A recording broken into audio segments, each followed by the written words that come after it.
Jangan lupa subscribe YouTube channel Metro TV News dan jangan lupa nyalakan notifikasinya.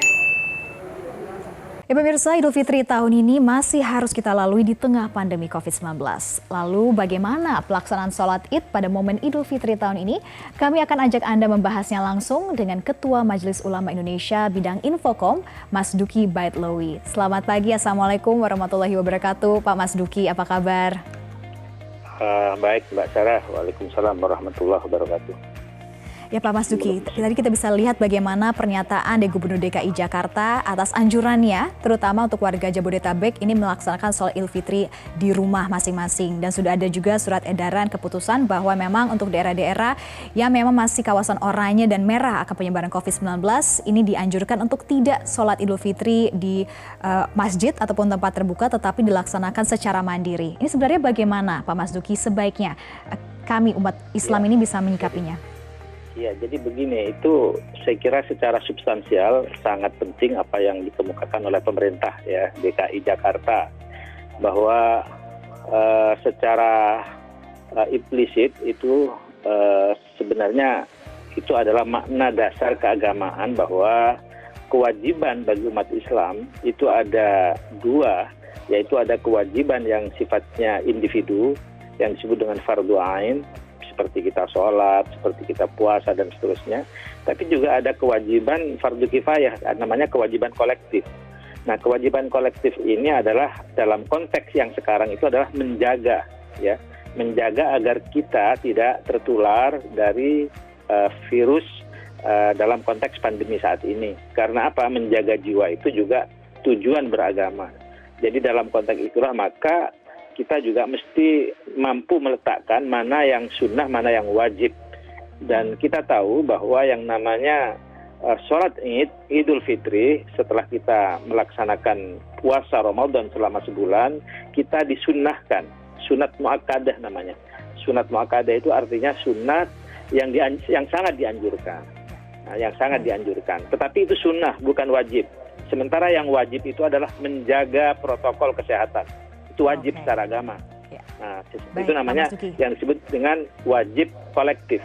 Ya, karena untuk mencapai herd immunity, itu kita harus mendorong semuanya. Jadi semua warga negara itu punya kewajiban untuk menciptakan bagaimana agar kita selesai dari COVID-19. Jadi sama-sama wajib.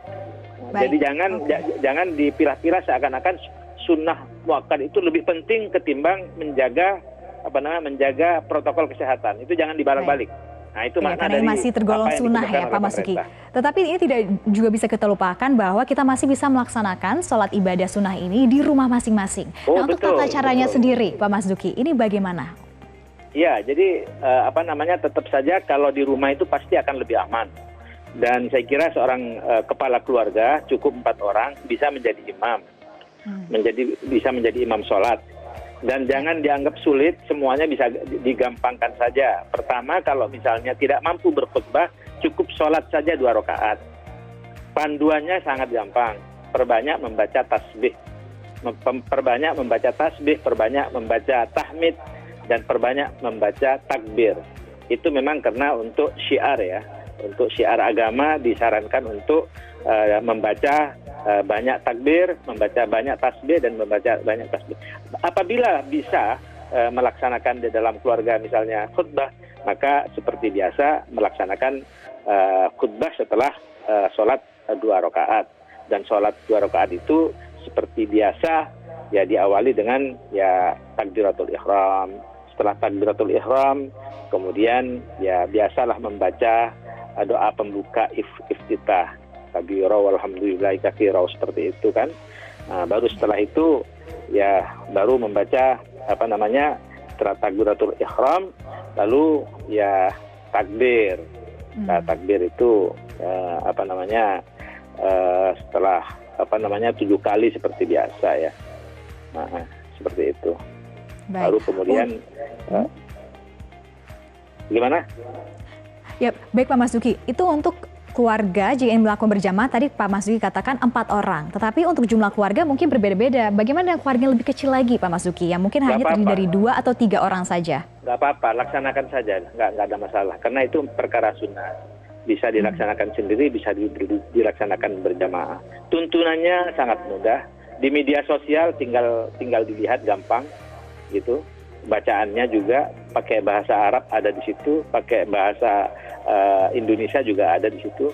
Bisa dilaksanakan dengan mudah. Dan ini adalah latihan kepemimpinan buat para kepala keluarga untuk melaksanakan sholat berjamaah sunat muakkadah, ya, yaitu sholat Idul Fitri. Jadi bagi seorang bapak yang belum pernah menjadi imam sholat dan belum pernah berkhutbah, inilah kesempatan untuk bagaimana agar belajar, ya, menjadi imam dan menjadi khotib. Menjadi khotib Nah, juga. ini Nah, bagus. untuk khutbah sendiri, Pak Masduki, secara singkat, apa saja yang harus terkandung dalam khutbah sholat Idul Fitri? Khutbah itu seperti biasa, pertama memang anjuran pertama kita harus takut kepada Allah. Itu salah satu syarat khutbah kan di situ.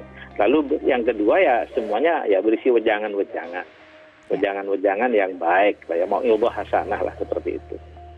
Jadi khutbah itu memang ada dua, ada khutbah pertama, ada khutbah kedua. Diawali dengan bacaan tasbih terlebih dahulu. Gampang sekali.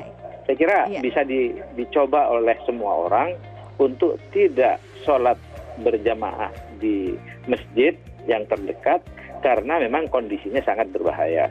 Dan sekali lagi kita perlu tegaskan bahwa kita harus menjaga sedemikian rupa agar jangan sampai kita menjadi bagian dari penularan atau tertular. Karena ini adalah hal yang sangat penting untuk kita jaga bersama-sama gitu. Baik, harus kita jaga, saling menjaga, terutama dalam menjaga kebaikan kita bersama, mencegah pandemi COVID-19 semakin menyebar lagi di tengah masyarakat. Ya, kalau misalnya Mbak, kalau misalnya terpaksa harus sholat tidak di rumah, misalnya kalau misalnya terpaksa tidak sholat di rumah, dia harus sholat di masjid itu, maka tentu saja protokol kesehatan mesti dijaga.